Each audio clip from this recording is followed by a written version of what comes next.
Hello and welcome to my channel. आज इस video में हम डिस्कस करेंगे थ्योरम ऑफ परपेंडिकुलर एक्सिस। फिर मैं आपको बताऊंगा कि थ्योरम ऑफ पैरेलल एक्सिस क्या होता है और उसके बाद मैं आपको बताऊंगा कंजर्वेशन ऑफ एंगुलर मोमेंटम क्या है।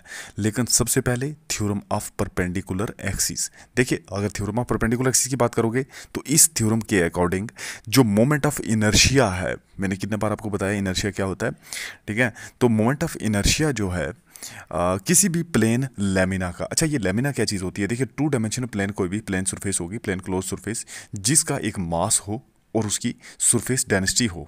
और यूनिट्स की बात करोगे तो मास पर स्क्वायर एरिया, मास पर स्क्वायर एरिया, ठीक है, ये पता चला। अच्छा, अगर इस जो लेमिना का जो सेंटर होता है ना, लेमिना के सेंटर ऑफ मास जो होता है उसको बोलते हैं ज्योमेट्रिक सेंट्रॉइड। तो ठीक है, तो ये लेमिना का पता चला क्या होता है। तो प्लेन लेमिना कोई भी हो अबाउट द किसी भी एक्सिस के अलाउ, मान लीजिए यहाँ पे जो मैं एक डायग्राम आपको बताता हूँ। यहाँ पे इस डायग्राम में ओ जेड के अलाउंग, यहाँ से ऊपर की तरफ ओ जेड है, ठीक है। इसके अलाउंग जो प्लेन लेमिना है, मोमेंट ऑफ इनर्शिया, प्लेन मतलब प्लेन लेमिना का मोमेंट ऑफ इनर्शिया जो है ओ जेड के अलाउंग, ठीक है। ये परपेंडिकुलर किसके होता है? वैसे ओ जेड जो है ये किसके परपेंडिकुलर है? यहाँ पे आपको दिख रहा है ना, ये इसके भी परपेंडिकुलर है, इसके भी, यानी ये तीनों आपस में म्यूचुअली परपेंडिकुलर होते हैं। तो ये perpendicular the plane of the lamina, ये किसके इक्वल होता है इस थ्योरम के अकॉर्डिंग? इस थ्योरम के अकॉर्डिंग जो मोमेंट ऑफ इनर्शिया है, मोमेंट ऑफ इनर्शिया किसी भी प्लेन लेमिना की about an axis O Z, इस ओ जेड एक्सिस के अलाउंग, उसके अबाउट कोई जो प्लेन लेमिना का मोमेंट ऑफ इनर्शिया है वो परपेंडिकुलर होगा किसके? प्लेन ऑफ लेमिना, ठीक है, लेमिना के प्लेन के परपेंडिकुलर होगा। ये तो आपको पता चलेगा कि परपेंडिकुलर होगा, लेकिन ये इक्वल किसके होगा? It's equal to the perpendicular to the plane of the lamina and is the sum of the moment of inertia about any two mutually. अच्छा, इसके देखो, इसमें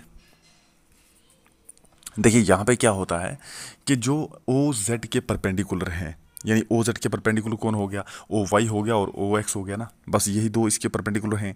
तो यानी कि ओ जेड के अलाउंग जो मोमेंट ऑफ इनर्शिया है ये हमेशा इक्वल होगा moments of inertia O Y के अलाउंग और moment of inertia O X के अलाउंग। इन दोनों का सम करोगे ना, दोनों सेम ही प्लेन पर लाई करने चाहिए। जिस प्लेन पर ओ जेड लाई कर रहा है वो तो सेम है, यहाँ पे बिल्कुल सभी सेम है ना, सभी एक ही प्लेन पर हैं। तो यहाँ पे इस बात का पता चला। लेकिन मैंने आपको क्या बताया कि जब तीनों आपस में म्यूचुअली परपेंडिकुलर हैं तो यहाँ का जो मोमेंट ऑफ इनर्शिया है ना, इस पोर्शन, दूसरे पेन से बताता हूँ मैं आपको, देखो, सॉरी, दूसरे पेन से मैं आपको बता, यहाँ, हाँ, ये देख लीजिए कि यहाँ इसका जो मोमेंट ऑफ इनर्शिया है वो इक्वल होगा इसके मोमेंट ऑफ इनर्शिया से प्लस इसका जो मोमेंट ऑफ इनर्शिया है। दोनों के मोमेंट ऑफ इनर्शिया निकालो, दोनों का सम करो तो बन जाएगा तीसरे के इक्वल। ये जो तीसरा, इसको अलग कलर कर दें, ये इसके इक्वल। अब पता चला क्या कहा मैंने कि इस थ्योरम के अकॉर्डिंग अगर आप ओ जेड एक्सिस के अलोंग प्लेन लेमिना का जो मोमेंट ऑफ इनर्शिया देखना चाह रहे हो ना, वो किसके इक्वल होगा? It will be the perpendicular to the plane of the lamina. लेकिन ये इक्वल किसके होगा?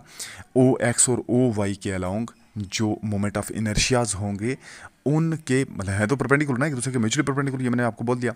तो सेम ही प्लेन पर लाई कर रहे हैं, वो भी ठीक है, और उनके सम के इक्वल होगा। मोमेंट ऑफ इनर्शिया के सम दोनों का करोगे तो एक तीसरे का बन जाएगा। तीसरा कौन? O Z. ये पता चला। तो चलिए, अब अगर आप आई जेड को मान लीजिए, यहाँ पे मैं आपको बताता हूँ ये वाली चीज़। आई जेड को अगर आप मान लें moment of inertia of the plane lamina, और किसके? आई जेड है तो ओ जेड के अलाउंग। आई एक्स जो है ये है moment of inertia about O X plane, और आई वाई क्या है? आई वाई तो ऑब्वियसली वो वाई के अलाउंग होगा, ओ वाई के अलाउंग, तो moment of inertia about O Y axis उसके अलाउंग होगा। तब अगर इस थ्योरम की बात करोगे तो इसमें क्या होगा? परपेंडिकुलर एक्सिस पर अगर आप ये थ्योरम अप्लाई करोगे तो जो आई जेड है वो I X plus I Y के इक्वल होगा। यानी कि moment of inertia of along O Z is equal to moment of inertia along X, यानी कि ओ एक्स, और plus moment of inertia along O Y. तो ये पता चला, ये थी थ्योरम ऑफ परपेंडिकुलर एक्सिस।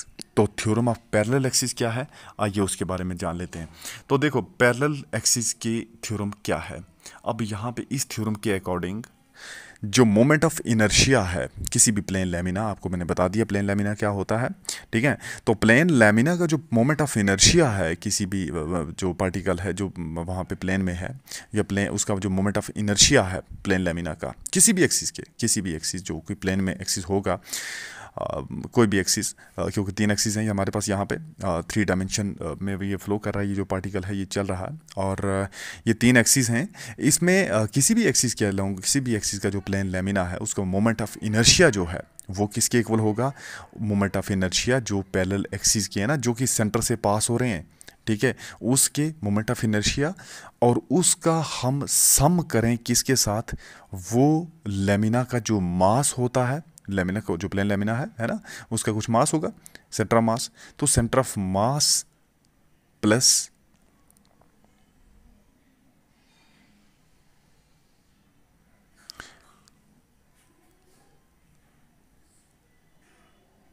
अब इसमें जो मोमेंट ऑफ इनर्शिया है ना प्लेन लेमिना का किसी भी एक्सिस के अलाउंग, वो किसके इक्वल होगा, वो होगा मोमेंट ऑफ इनर्शिया जो कि पैरेलल एक्सिस के अबाउट है ना, पैरेलल एक्सिस के अबाउट, जो कि पैरेलल एक्सिस पास कर रहा हो centre of mass of lamina, वही जिस लेमिना के हमने मोमेंट ऑफ इनर्शिया की बात की है ना, तो उसी के सेंटर ऑफ मास से जो पास कर रहा है प्लेन ऑफ लेमिना, उसको, उसका जो मोमेंट ऑफ इनर्शिया उसके, और उसको हम फिर प्लस करें, ये उसको किसको बोल रहा हूँ मैं, ये उसका है, मतलब है कि moment of inertia, moment of inertia किसका, पैरेलल एक्सिस का, moment of inertia parallel axis का प्लस प्रोडक्ट किसका, उसी जो लेमिना है ना, लेमिना हमने लिया हुआ है उसका मास और डिस्टेंस जो है दोनों एक्सिस के बीच में, उसके स्केयर को प्रोडक्ट करो, यानी प्रोडक्ट करने मतलब मल्टीप्लाई करो। आप सिंपल लैंग्वेज में मैं आपको एक चीज़ बताता हूँ, मास और डिस्टेंस का स्क्वायर करके दोनों का प्रोडक्ट करो और मोमेंट ऑफ इनर्शिया को उसमें प्लस कर दो, सिंपल सी बात है। मोमेंट ऑफ इनर्शिया को प्लस करो और उसके बाद जो डिस्टेंस है ना दोनों एक्सिस के बीच में, है ना, तो दोनों एक्सिस के बीच में डिस्टेंस है, उस डिस्टेंस का स्क्वायर करके मास ऑफ लेमिना के साथ उसको मल्टीप्लाई करो, और मल्टीप्लाई यानी प्रोडक्ट करो, मल्टीप्लाई करो और ऐड कर दो उसमें मोमेंट ऑफ इनर्शिया, तो बन जाएगा क्या, moment of inertia of plane lamina, ठीक है ना, किसी भी एक्सिस के अलोंग। यहाँ पे देखो ना, ये डायग्राम को देखो, ये डिस्टेंस मान लीजिए, ये एच जो है यहाँ से यहाँ, सॉरी, ये एच जो है यहाँ से यहाँ तक का एक डिस्टेंस है, हमने यही कहा डिस्टेंस का स्क्वायर करें, और मास के साथ इसको मल्टी, मास कुछ होगा ना जो वहाँ पे बॉडी मूव कर रही है ना, किसी बॉडी के मोमेंट ऑफ इनर्शिया जिसकी बात कर रहे हैं, तो उसका कुछ मास भी होगा, तो लेमिना का मास होगा, ठीक है, तो मास m है, और यहाँ पे जो मोमेंट ऑफ इनर्शिया है ना, कौन सा moment of inertia, moment of inertia वो भी प्लेन लेमिना का, ठीक है ना, मोमेंट ऑफ इनर्शिया जहाँ पे प्लेन लेमिना जो है पैरेलल एक्सिस पे परपेंडिकुलर नहीं है, तो ठीक है, उसका, उसको आप ऐसे पे कुछ यूं ही ले लीजिए, जैसे ग्रेविटी की वजह से, तो आप उसको आई जी ले लीजिए, आई जी है ना, तो आई जी आप ले सकते हैं उसको। तो यहाँ पे क्या हुआ कि जो टोटल मोमेंट ऑफ इनर्शिया है, मोमेंट ऑफ इनर्शिया किसी भी प्लेन लेमिना का किसी भी मतलब एक्सिस के अबाउट आप अगर ले रहे हैं, तो वो किसके इक्वल होगा, moment of inertia parallel axis के प्लस डिस्टेंस का स्क्वायर करो और मास के साथ प्रोडक्ट करो, इसके इक्वल होगा हमारा टोटल मोमेंट ऑफ इनर्शिया, लेकिन पैरेलल एक्सिस के अलोंग। ये पता चला क्या बताया मैंने, थ्योरम ऑफ पैरेलल एक्सिस, सीधी सिंपल सी बात ये है कि थ्योरम ऑफ जो पैरेलल एक्सिस है वो ये कहती है कि मोमेंट ऑफ इनर्शिया किसी भी प्लेन लेमिना का किसी भी एक्सिस के अलाउंग, किसी भी एक्सिस के अबाउट जो प्लेन लेमिना का मोमेंट ऑफ इनर्शिया है वो इक्वल होता है, यानी कि आप उसको अगर कुछ मानोगे वो किसके इक्वल होगा, मोमेंट ऑफ इनर्शिया को I A B B C कुछ भी मान लो ना, तो मोमेंट ऑफ इनर्शिया जो किसी भी प्लेन लेमिना पे डिपेंड करता है, वो ए बी है बी सी है कुछ भी है, तो उसके अलाउंग, ठीक है ना। तो सिंपल लैंग्वेज में क्या हुआ कि मोमेंट ऑफ इनर्शिया किसी भी प्लेन लेमिना का जो है वो इक्वल होगा मास और डिस्टेंस का स्क्वायर करके उनको दोनों को मल्टीप्लाई करो और उसमें ऐड कर दो इनर्शिया, बस सिंपल, उसमें इनर्शिया को ऐड कर दो, किस में ऐड करो, मास और जो डिस्टेंस है ना दोनों प्लेन्स के बीच में उसका स्क्वायर करके, डिस्टेंस का स्क्वायर करना, मास का नहीं करना, डिस्टेंस का स्क्वायर करो, मास से मल्टीप्लाई करो, ये एक चीज़, और इस दूसरी में दूसरी चीज़ ऐड करो, यानी कि मोमेंट ऑफ इनर्शिया ऐड कर दो इसमें प्लेन लेमिना का, तो आपके पास टोटल मोमेंट ऑफ इनर्शिया बन जाएगा प्लेन लेमिना किसी भी एक्सिस के अलाउंग, ठीक है, इतना पता चला। मैथमेटिकली इस चीज़ को देखो बेटर समझ आ जाएगी। मैं आपको यहाँ पे अगर बताऊँ कि मैथमेटिकली किस तरीके से आप लिख सकते हो, एक मिनट मैं आपको यहाँ से बताता हूँ, सॉरी, मैं आपको यहाँ यहाँ मैं बताता हूँ, सुनो, ये देखिए, यहाँ पे अगर मान लीजिए कि जो मोमेंट ऑफ इनर्शिया है किसी भी एक्सिस के अलाउंग, किसी भी एक्सिस के अलाउंग, वो मान लीजिए आपके पास है, यहाँ पे तो एक्सिस ए बी लिया हुआ था ना, ये देखो ना, ये ए बी लिया हुआ था प्लेन, मैंने प्लेन लेमिना जो है ए बी यहाँ पे लिया गया है, यहाँ पे, ठीक है, ए बी। तो इसलिए मैंने लिखा आई ए बी, ये इक्वल किसके हो जाएगा, मैंने कहा कि डिस्टेंस का स्क्वायर करें, कर लेते हैं डिस्टेंस का स्क्वायर, ठीक है, मास से मल्टीप्लाई करें, मास से मल्टीप्लाई, बीच में कुछ नहीं तो मल्टीप्लाई एम एच स्क्वायर, मतलब एच जो है वो डिस्टेंस लिया हुआ है यहाँ पे, ये देख रहे हैं आप, अभी बताया तो मैंने आपको, ठीक है ना, ये तो बताया था ना, ये वाली चीज़, ये डिस्टेंस है। तो डिस्टेंस का स्क्वायर करें, मास से मल्टीप्लाई करें, और उसमें मैंने कहा कि ऐड कर दो आप मोमेंट ऑफ इनर्शिया को, लेकिन वही जो ग्रेविटी की वजह से बना, तो आई जी दे दो ना इसको, I G moment of inertia, ठीक है। तो I A P is equal to I G plus M H square, यहाँ पे एम क्या है, मास ऑफ द लेमिना, ये पता चला। तो ये था हमारा आज का लेक्चर, जिसमें मैंने आपको बताया कि ये क्या होती है, थ्योरम ऑफ परपेंडिकुलर एक्सिस और थ्योरम ऑफ पैरेलल एक्सिस क्या होता है। एक छोटी सी चीज़ मैं और आपको बता देता हूँ कि कंजर्वेशन ऑफ एंगुलर मोमेंटम क्या है, चलिए ये भी बता देता हूँ मैं आपको। तो conservation of the angular momentum क्या होती है, ये देख लीजिए, यहाँ मैथमेटिकली ये वैसे दिया भी हुआ है, ये देख लीजिए आप इस चीज़ को, I A B is I G plus M H square, ये पता चला, ठीक है, ये पिछली चीज़ थी। अब कंजर्वेशन ऑफ एंगुलर मोमेंटम क्या चीज़ होती है, चलिए इसके बारे में आपको बताता हूँ। देखो, सबसे पहले according to the law of conservation of angular momentum, angular momentum के कंजर्वेशन लॉ के अकॉर्डिंग अगर देखोगे तो टोटल एंगुलर मोमेंटम जो होगा पूरे सिस्टम ऑफ पार्टिकल्स का, सिस्टम ऑफ पार्टिकल्स मतलब जिसमें पार्टिकल से बना हुआ एक सिस्टम, ओके, वो हमेशा कांस्टेंट होगा। जब उस पर एक्सटर्नल टॉर्क जो लग रही है ना, जो टॉर्क एक्ट हो रही है वहाँ पे, वो पूरे सिस्टम पे, वो अगर ज़ीरो है, तब क्या होगा कि तब उस सिस्टम ऑफ मतलब पार्टिकल्स जो है, जो पार्टिकल्स का एक सिस्टम है, उसका एंगुलर मोमेंटम जो है वो कांस्टेंट होगा।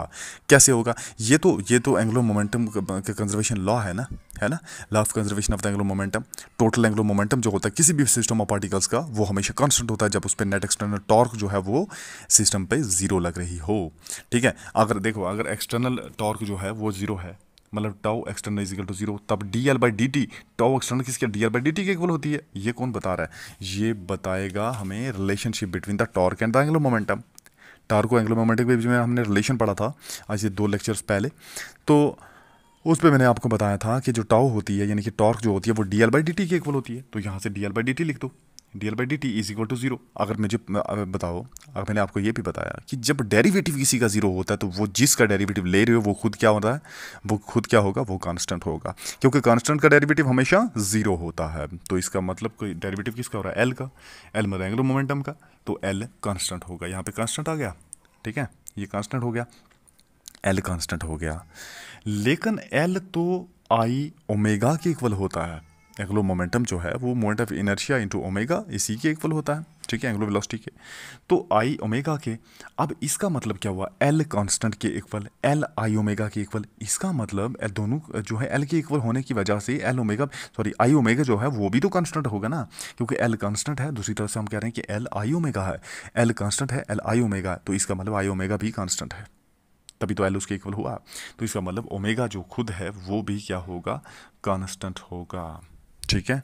क्लियरली जो ओमेगा है वो डिक्रीज हुआ, तो हमें जो वैल्यू है ना आई की, वो इंक्रीज करनी पड़ेगी, वो इंक्रीज होगी ही होगी। क्यों, क्योंकि एल को कांस्टेंट रखना ना। अगर एक डिक्रीज होगा तो दूसरे को इंक्रीज होना पड़ेगा, अगर एक इंक्रीज हो रहा है तो दूसरे को डिक्रीज होना पड़ेगा, ताकि वैल्यू एल की, एंगुलर मोमेंटम की, कांस्टेंट रहे।